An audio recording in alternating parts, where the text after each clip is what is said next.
Bienvenidos a una historia que durante décadas fue presentada como un cuento de hadas, pero que por dentro escondía silencios, renuncias y heridas que casi nadie se atrevió a nombrar. Antes de empezar, quiero que te hagas algunas preguntas. ¿Qué pasa cuando el amor se convierte en una disciplina? ¿Qué ocurre cuando una pareja perfecta se sostiene no por la verdad, sino por lo que decide callar? ¿Y cuánto cuesta construir una leyenda sobre la base de sacrificios invisibles? Hoy vamos a adentrarnos en uno de los matrimonios más admirados del mundo hispano, el de Rocío Dúrcal y Junior, una unión que parecía indestructible, pero que con el paso del tiempo se fue transformando en un delicado equilibrio entre éxito, traición, perdón y silencio. Si te gustan las historias reales contadas con profundidad y emoción, te invito desde ya a darle like al video, compartirlo con alguien que ame la música y las grandes biografías, y suscribirte al canal activando la campanita para no perderte ninguno de los próximos episodios. También puedes apoyar este contenido con el botón Super Thanks. Así nos ayudas a seguir investigando y contando estas historias con el respeto y el detalle que merecen.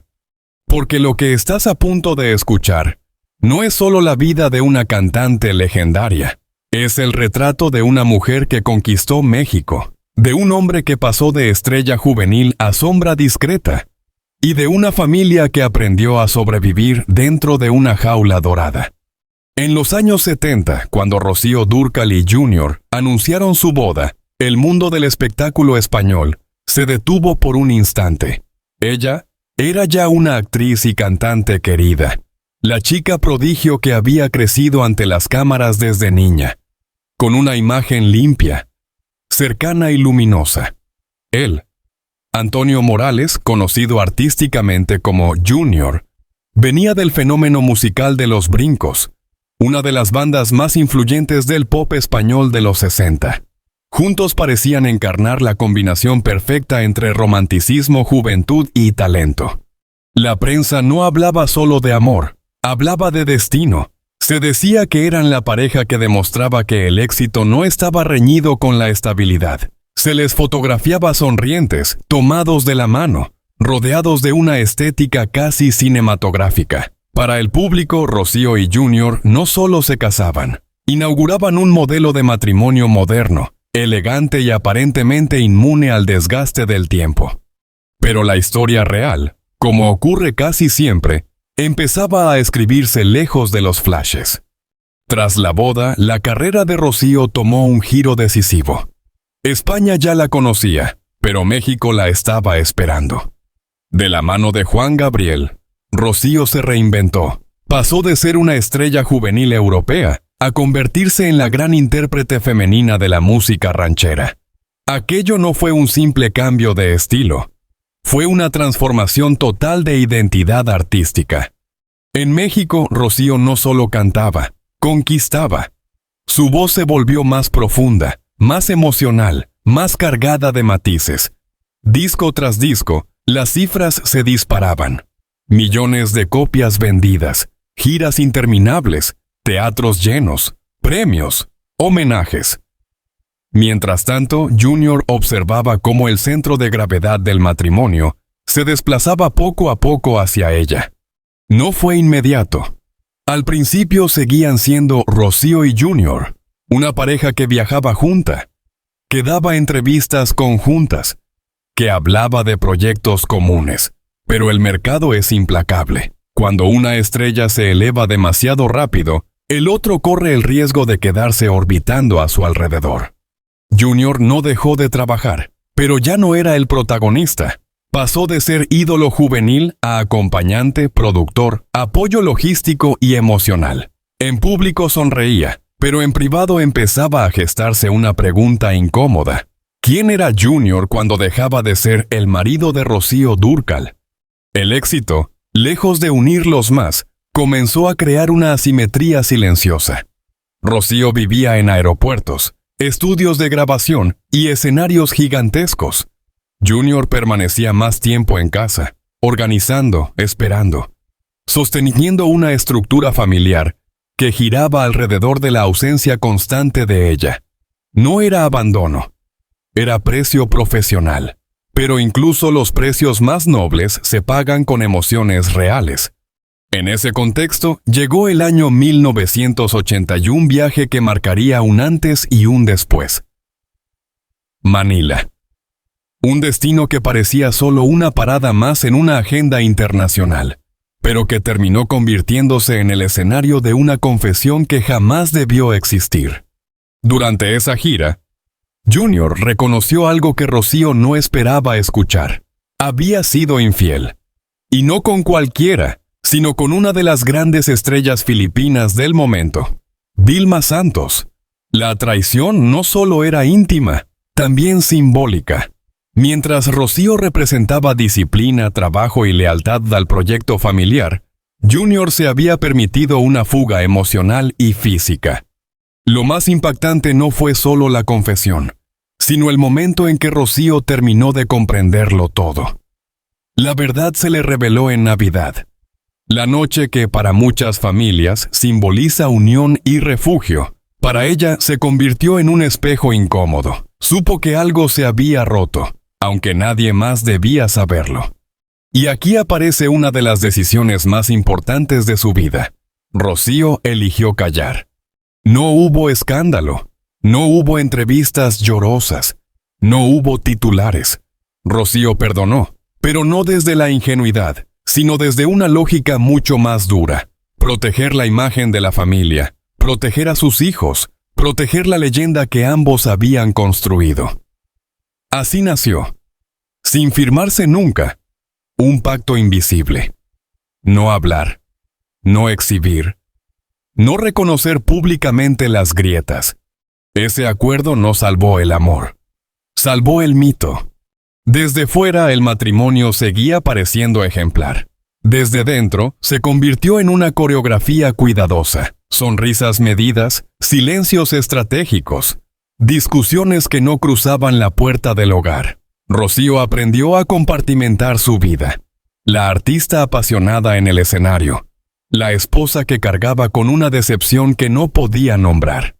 Con los años ese peso no desapareció, se transformó. Porque el perdón, cuando no va acompañado de verdad, se vuelve una forma de resistencia emocional. Rocío siguió creciendo profesionalmente, mientras su mundo íntimo se volvía más rígido, más disciplinado, menos espontáneo. En los 90, Rocío ya no era solo una estrella, era un símbolo cultural. Sus canciones formaban parte de la identidad sentimental de millones de personas. Amor eterno, Costumbres, La gata bajo la lluvia, no eran solo éxitos, eran confesiones cantadas por una mujer que sabía demasiado bien lo que significaba amar sin poder decirlo todo. Y justo cuando parecía que su carrera estaba más sólida que nunca, ocurrió otro silencio que todavía hoy genera preguntas: la ruptura abrupta con Juan Gabriel en 1997. Durante años, Juan Gabriel no había sido solo su compositor, era su cómplice artístico, su socio creativo, el arquitecto de su renacimiento mexicano. De pronto, sin comunicado claro, sin despedidas públicas, sin explicación oficial, la relación profesional y personal se cortó. La prensa habló de diferencias contractuales, de cansancio, de agendas incompatibles. Pero los rumores empezaron a construir otra narrativa. Una posible traición doble, una tensión que involucraba no solo lo profesional, sino también lo íntimo, con Junior como figura lateral en un conflicto nunca esclarecido. La familia jamás confirmó nada, y eso, paradójicamente, alimentó aún más el misterio. Desde ese momento, quienes estuvieron cerca hablaban de una casa distinta. La residencia Morales Dúrcal dejó de ser solo un refugio para convertirse en un espacio lleno de pausas, miradas largas y conversaciones incompletas. No había gritos, pero sí una densidad emocional que se filtraba en cada gesto. Rocío seguía triunfando, pero su cuerpo empezaba a acusar el desgaste, el estrés constante, las giras, la presión emocional de sostener una fachada impecable, iban erosionando su energía. La mujer que hacía llorar a millones con su voz, lloraba en silencio para no alterar el equilibrio de su propio hogar. Lo que el público veía era fortaleza. Lo que ella vivía era resistencia. En esta primera parte hemos recorrido el nacimiento de un amor convertido en símbolo, el ascenso imparable de Rocío en México, la transformación de Junior en un personaje secundario dentro de su propio matrimonio, y la primera gran grieta marcada por una infidelidad perdonada en silencio. Si esta historia ya te está dejando preguntas, te invito a escribirlas en los comentarios. ¿Crees que Rocío hizo bien en callar? ¿O el silencio fue el verdadero inicio de la tragedia? No olvides apoyar el canal con tu like, compartir este video y suscribirte activando la campanita. Y si quieres que sigamos profundizando en estas historias con más investigación y detalle, el botón Super Thanks está ahí para quienes quieran apoyar directamente este proyecto. Porque lo que viene después no habla solo de amor, sino de traiciones no dichas, de alianzas rotas y de una mujer que siguió cantando mientras por dentro aprendía a sobrevivir. Durante los años 70, cuando Rocío Dúrcal y Junior se casaron, no solo unieron dos carreras artísticas, unieron dos símbolos. España veía en ellos la confirmación de que el amor podía sobrevivir dentro del espectáculo. Un mundo conocido por devorar relaciones. La prensa hablaba de un matrimonio moderno, equilibrado, elegante. Nadie imaginaba que, desde el inicio, el verdadero desafío no sería la fama, sino la redistribución del poder emocional dentro de la pareja. Porque al principio parecían iguales. Rocío era la niña prodigio convertida en estrella adulta. Junior, el ídolo pop que había marcado a una generación con los brincos. En apariencia caminaban a la par, pero la industria no perdona las simetrías. Siempre empuja a uno más alto que al otro. México fue el punto de inflexión, cuando Rocío cruza el Atlántico y se reinventa con la música ranchera. No está cambiando solo de mercado, está cambiando de jerarquía. De pronto deja de ser una artista querida para convertirse en una institución. Los números lo dicen todo. Millones de discos vendidos, conciertos multitudinarios, contratos internacionales, una presencia constante en la televisión mexicana. Rocío ya no competía con otras cantantes, competía con la historia. Mientras tanto, Junior empezaba a experimentar una transformación más silenciosa. Ya no era el centro de atención. Su nombre aparecía cada vez más ligado al de ella. En entrevistas, en alfombras rojas, en reportajes, Junior se convertía poco a poco en el esposo de Rocío Dúrcal. Y aunque públicamente defendía ese rol con orgullo, internamente se gestaba una herida que no suele reconocerse. La pérdida de identidad masculina dentro de una relación desigual en fama. Aquí surge una pregunta clave. ¿Qué ocurre cuando el amor deja de ser horizontal y se vuelve vertical? Cuando uno asciende y el otro permanece en la base, sosteniendo pero sin recibir el mismo reconocimiento. Junior pasó de escenario a bastidores, de protagonista a gestor, de artista a administrador emocional del hogar. Su función se volvió invisible. Organizar, acompañar, cuidar a los hijos, amortiguar los impactos del éxito de Rocío. Ese tipo de sacrificio no suele aplaudirse, pero se acumula por dentro. Con el tiempo, la admiración se mezcla con resentimiento.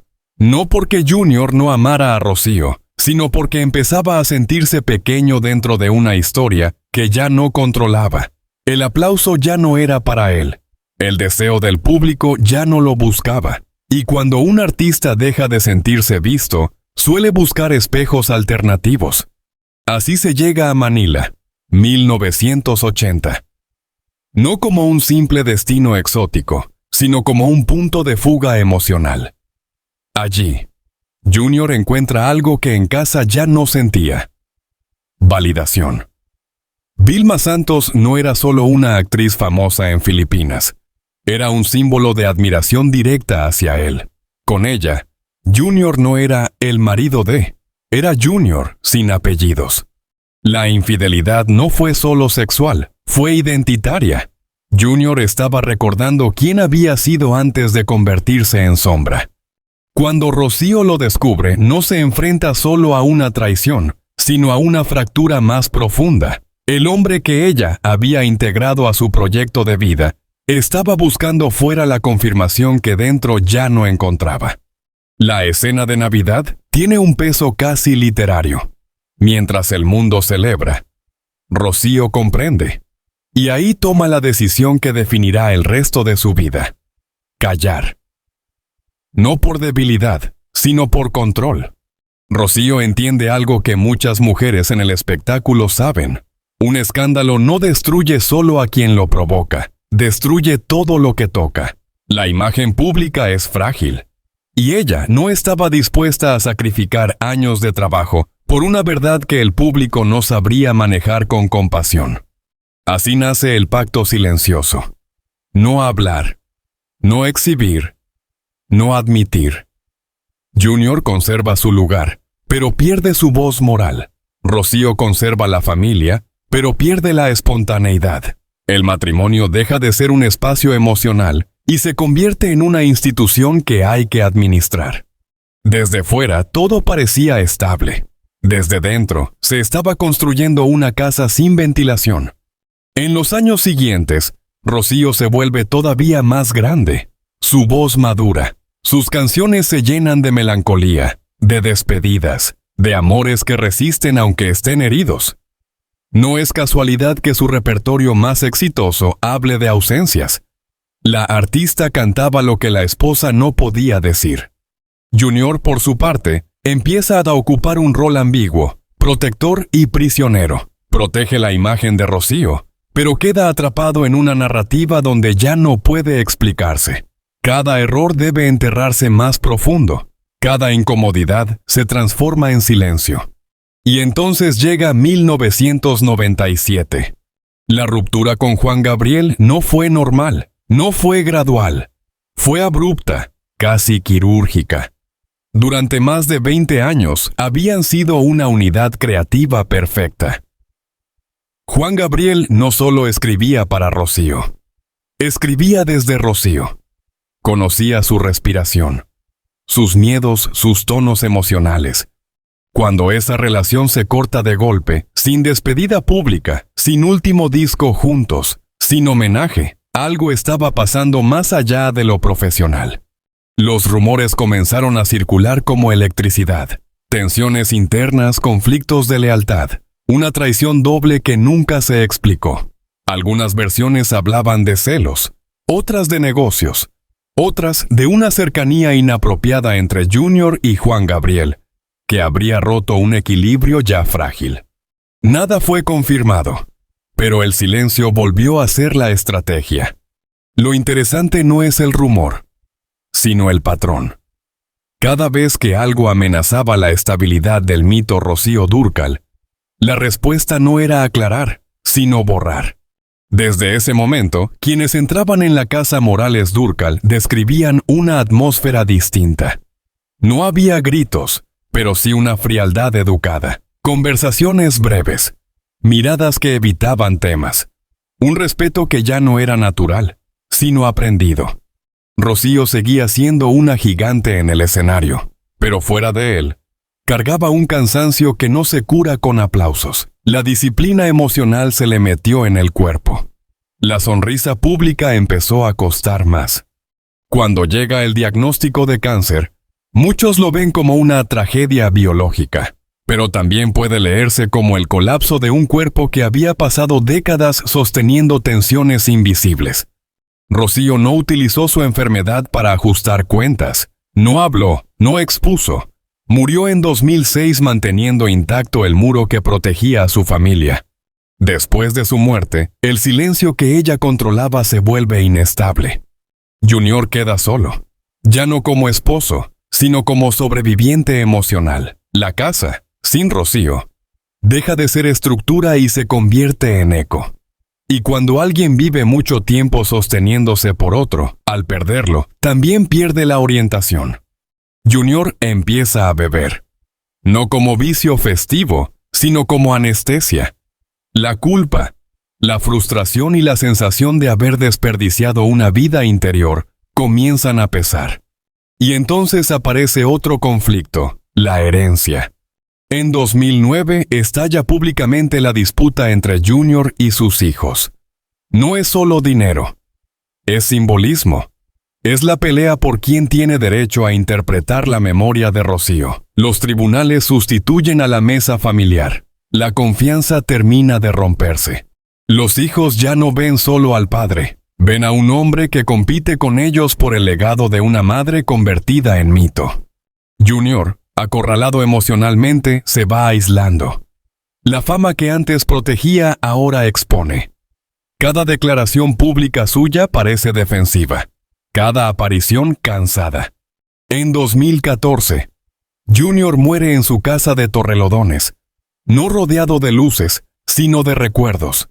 No como estrella, sino como hombre que cargó demasiadas versiones de sí mismo, ídolo, esposo, sombra, administrador del mito. Su muerte no cierra la historia, la deja suspendida. Porque al final, la tragedia de Rocío y Junior no fue la infidelidad, ni los rumores, ni siquiera la enfermedad. Fue la construcción de un amor basado más en la disciplina que en la verdad. Rocío renunció al derecho de hablar. Junior renunció al derecho de explicarse. Los hijos renunciaron al derecho de comprenderlo todo. Y así, mientras el mundo recuerda canciones inmortales, la familia heredó preguntas sin respuesta. No es la historia de una pareja que fracasó. Es la historia de una pareja que sobrevivió demasiado tiempo sin aire. Hay un momento en toda historia familiar en el que el conflicto deja de ser un hecho concreto y se convierte en una atmósfera. En el caso de Rocío Dúrcal y Junior, ese momento no tuvo fecha oficial, pero se instaló lentamente después de 1997, cuando la ruptura con Juan Gabriel dejó un vacío imposible de disimular. Durante más de 2 décadas, Juan Gabriel no fue solo un compositor para Rocío. Fue su traductor emocional. Él entendía el tipo de mujer que ella era. Disciplinada, orgullosa, profundamente leal y al mismo tiempo vulnerable. Las canciones que le escribía parecían confesiones que Rocío no podía permitirse hacer en entrevistas. Había una intimidad artística que trascendía lo profesional. Por eso, cuando esa alianza se rompe sin explicación pública, el silencio se vuelve ensordecedor. No hubo despedida, no hubo comunicado conjunto, no hubo cierre simbólico. Simplemente dejaron de trabajar juntos. Y cuando 2 artistas de ese tamaño cortan de forma tan abrupta, la pregunta no es si ocurrió algo, sino qué tan grave fue. Los rumores hablaron de traición. Algunos insinuaron una fractura económica. Otros, una tensión emocional que involucraba a Junior. Se llegó a mencionar una posible doble deslealtad, una grieta que mezclaba negocios, celos y confidencias compartidas. Nada fue confirmado, pero lo verdaderamente revelador no es la veracidad del rumor, sino la reacción de la familia. Otra vez, el muro. El patrón se repetía. Ante cualquier amenaza al equilibrio del mito, la respuesta era encapsular el problema, no confrontarlo en público, no permitir que la narrativa se descontrolara. Rocío había aprendido que la imagen es capital, y el capital no se expone. Sin embargo, lo que se guarda en la esfera pública se acumula en la privada. En la casa de Torrelodones, el ambiente comenzó a transformarse. No era una familia escandalosa. No había explosiones mediáticas, pero sí una sensación constante de tensión suspendida. Los hijos crecieron en una dinámica donde el respeto era obligatorio, y las preguntas incómodas no encontraban espacio. Para los niños, la madre era una figura casi mítica, fuerte, elegante, siempre impecable, pero también distante en ciertos momentos, absorbida por giras interminables y por una disciplina que no dejaba margen para la fragilidad visible. Junior, en cambio, estaba físicamente más presente, pero emocionalmente cada vez más complejo. Su rol oscilaba entre protector y hombre herido. Cuando el equilibrio de una pareja se sostiene en pactos no hablados, los hijos suelen intuir más de lo que se les dice, perciben las pausas en las conversaciones, detectan las miradas que evitan ciertos temas. Crecen aprendiendo que el amor no siempre se expresa con transparencia, sino con resistencia. Rocío, mientras tanto, seguía brillando.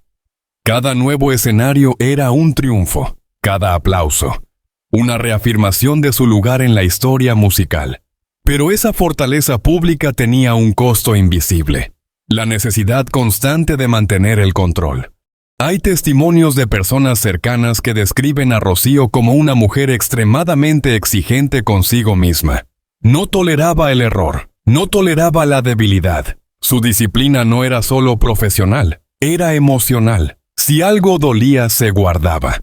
Si algo traicionaba, se absorbía. Esa forma de vivir genera admiración, pero también desgaste. Cuando la enfermedad aparece, no lo hace en un vacío. El cáncer que le fue diagnosticado a comienzos de los años 2000 no puede explicarse únicamente desde la biología, pero tampoco puede separarse de una vida marcada por la contención constante. El cuerpo a veces expresa lo que la voz decide callar. Durante su lucha contra la enfermedad, Rocío mantuvo la misma coherencia que había sostenido durante décadas: dignidad, silencio y protección de la imagen familiar. No hubo reproches públicos, no hubo ajustes de cuentas, no utilizó su vulnerabilidad para reescribir la historia. Esa decisión la convierte en un símbolo de fortaleza, pero también plantea una interrogante profunda. ¿Hasta qué punto el sacrificio permanente es saludable? Junior, frente al deterioro de Rocío, enfrentó algo que quizás nunca había querido mirar de frente: la posibilidad de quedarse sin el eje que había estructurado su vida. Durante años, su identidad había estado ligada al rol de esposo de una estrella. Con sus luces y sombras, esa estructura le daba sentido. Cuando Rocío muere en 2006, no solo se apaga una voz legendaria, se desarticula un sistema emocional completo. La soledad de Junior no fue inmediata, fue progresiva. Al principio hubo homenajes, prensa, recuerdos, pero cuando la atención pública disminuye, queda el vacío cotidiano. La casa sin su presencia, las habitaciones sin su energía. Las canciones que ahora suenan como eco. Y es en ese contexto donde comienzan a intensificarse los conflictos familiares. La disputa por la herencia en 2009 no puede leerse únicamente como un problema económico. Fue la explosión tardía de años de tensiones contenidas. Los hijos reclamaban claridad. Junior defendía su posición. Pero detrás de los argumentos legales había algo más profundo: la lucha por el relato. ¿Quién tenía derecho a definir el legado de Rocío? ¿El esposo que la acompañó durante décadas o los hijos que habían crecido bajo su sombra y su disciplina? La batalla judicial rompió definitivamente la imagen de unidad que Rocío había protegido con tanto cuidado. Lo que ella había sostenido con silencio comenzó a fracturarse en declaraciones cruzadas y titulares incómodos. Junior, cada vez más aislado, empezó a refugiarse en el alcohol. No como un gesto escandaloso, sino como una forma de amortiguar la culpa y la frustración. Vivir durante años bajo la luz de otro puede ser soportable mientras esa luz existe. Cuando desaparece, la oscuridad se vuelve más densa. Sus apariciones públicas en esos años mostraban a un hombre cansado. No era solo envejecimiento. Era el peso de una narrativa que nunca pudo explicar completamente. Quizás quiso hablar. Quizás no encontró el momento. O quizás comprendió que romper el pacto ya no cambiaría nada. En 2014, su muerte en Torrelodones cerró biológicamente la historia, pero no emocionalmente. Murió en una casa llena de recuerdos y silencios. Murió sin haber ofrecido una versión definitiva de los rumores, sin haber reconstruido del todo el vínculo con sus hijos. Lo que queda, entonces, es una paradoja. Rocío Dúrcal dejó una obra musical inmortal, canciones que siguen acompañando duelos, amores imposibles y despedidas en todo el mundo hispanohablante. Su voz permanece intacta en la memoria colectiva. Pero detrás de esa herencia artística hay una herencia emocional más compleja. La idea de que el amor puede sostenerse a base de disciplina, que el silencio puede proteger pero también aislar, que la lealtad absoluta puede convertirse en una forma de autoanulación. Junior, por su parte, encarna la figura del hombre que nunca logró reconciliar todas sus versiones. Fue ídolo juvenil, esposo orgulloso, sombra involuntaria, guardián del mito y, finalmente, hombre solo enfrentado a sus propios fantasmas.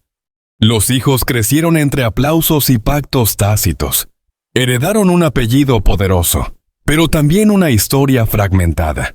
Y quizás esa sea la dimensión más humana de toda esta tragedia. Nadie salió completamente vencedor. El precio de construir una leyenda fue alto. Rocío renunció al derecho de decirlo todo. Junior renunció al derecho de defenderse plenamente. Los hijos renunciaron al derecho de entender sin filtros. Y así, el amor que parecía perfecto terminó revelándose como una estructura rígida, sostenida más por la voluntad que por la transparencia. La pregunta que permanece no es si se amaron. Probablemente sí, la verdadera pregunta es si el amor puede sobrevivir indefinidamente cuando se alimenta más del sacrificio que de la verdad. Toda gran historia de amor, cuando se mira con suficiente distancia, deja de ser solo romántica y se vuelve humana. La de Rocío Dúrcal y Junior no fue la excepción. Durante décadas el público vio una pareja elegante, estable, casi ejemplar. Dos artistas que parecían demostrar que el éxito podía convivir con la fidelidad y la familia. Pero cuando se desarma el escenario y se apagan los focos, lo que queda no es el mito, sino las personas que tuvieron que vivir dentro de él. Rocío no solo fue una cantante extraordinaria, fue una mujer que entendió el poder de la imagen y decidió protegerla incluso cuando esa protección le costaba a ella la misma. Eligió no romper el relato, eligió no exponer la herida, eligió convertir el dolor en disciplina, y en esa elección construyó una carrera monumental, pero también una vida íntima, donde la verdad siempre tuvo que esperar su turno. Junior, por su parte, quedó atrapado entre dos identidades, la del ídolo juvenil que había sido y la del esposo de una superestrella que el mundo celebraba más que a él. No fue un villano clásico, pero tampoco un héroe silencioso. Fue un hombre que amó, que falló, que buscó fuera lo que ya no encontraba dentro, y que después cargó con la culpa de haber alterado un equilibrio que él mismo ya no sabía sostener. El pacto de silencio que ambos construyeron no fue un acuerdo romántico, sino estratégico. Sirvió para proteger la familia ante el mundo. Pero también fue levantando un muro dentro de la casa. Con el tiempo, ese muro dejó de separar a la prensa de la intimidad y empezó a separar a los propios miembros de la familia entre sí. Los hijos crecieron bajo una lógica particular: éxito, respeto, disciplina y pocas explicaciones. Heredaron una madre convertida en leyenda y un padre convertido en guardián de esa leyenda. Pero en medio quedó una generación que tuvo que aprender a querer sin conocer toda la verdad. Cuando Rocío enfermó, no utilizó su fragilidad para reescribir la historia. Murió como vivió, protegiendo la imagen de su hogar. Y cuando se fue, el sistema que ella sostenía con carácter se desarmó lentamente. Junior quedó sin el eje que organizaba su mundo: la soledad, el alcohol. Los conflictos legales y el distanciamiento con sus hijos terminaron de mostrar que el silencio, sin la presencia de quien lo controlaba, se vuelve caos. La muerte de Junior en Torrelodones no cerró la herida, la dejó abierta, porque nunca hubo una versión definitiva. Nunca hubo una confesión completa. Nunca hubo una reconciliación plenamente pública. Solo quedaron canciones, recuerdos y muchas interpretaciones. Y ahí aparece la gran reflexión de esta historia. No todo amor que dura es necesariamente sano. A veces dura porque es disciplinado, porque resiste, porque se acostumbra, porque se organiza como una empresa emocional. Rocío y Junior no sostuvieron su relación solo por pasión, sino por estructura, por responsabilidad, por una idea casi moral de lo que debía ser una familia frente al mundo. El precio fue alto. Rocío renunció a hablar. Junior renunció a explicarse. Los hijos renunciaron a comprenderlo todo. Y el público, sin saberlo, aplaudió una perfección construida sobre renuncias invisibles. Sin embargo, reducir su historia a tragedia sería injusto. Porque también hubo amor real, proyectos compartidos, hijos, risas, giras, música que hoy sigue acompañando a millones de personas. La grandeza de Rocío no se borra por el dolor que cargó. La humanidad de Junior no desaparece por sus errores. Tal vez el verdadero legado de Rocío Dúrcal no sea solo su voz, sino la pregunta que deja abierta. ¿Cuántas veces llamamos amor a lo que en realidad es resistencia? Y quizás el de Junior sea otro. ¿Qué pasa cuando una persona vive tanto tiempo dentro del papel, que el mundo le asigna que olvida quién era antes de interpretarlo? Hoy, décadas después, seguimos escuchando a Rocío como si aún estuviera viva. Sus canciones siguen sonando en despedidas, en recuerdos, en amores que no pudieron ser. Y cada vez que su voz aparece, también aparece su historia. Si este relato te hizo pensar, cuestionar o mirar distinto a estas dos figuras, te invito a que participes en los comentarios. ¿Crees que el silencio fue una forma de amor o el inicio de la destrucción? ¿Habrías actuado como Rocío o como Junior? Antes de irte, recuerda apoyar el canal con un like si este contenido te aportó algo, compartirlo con alguien que ame la música y las grandes historias humanas, y sobre todo suscribirte activando la campanita para no perderte los próximos análisis. Tu apoyo nos permite seguir investigando, narrando y profundizando en historias que no se cuentan solo con fechas, sino con emociones. Gracias por estar aquí y por formar parte de esta comunidad que no solo escucha música, sino que también busca entender lo que hay detrás de cada leyenda.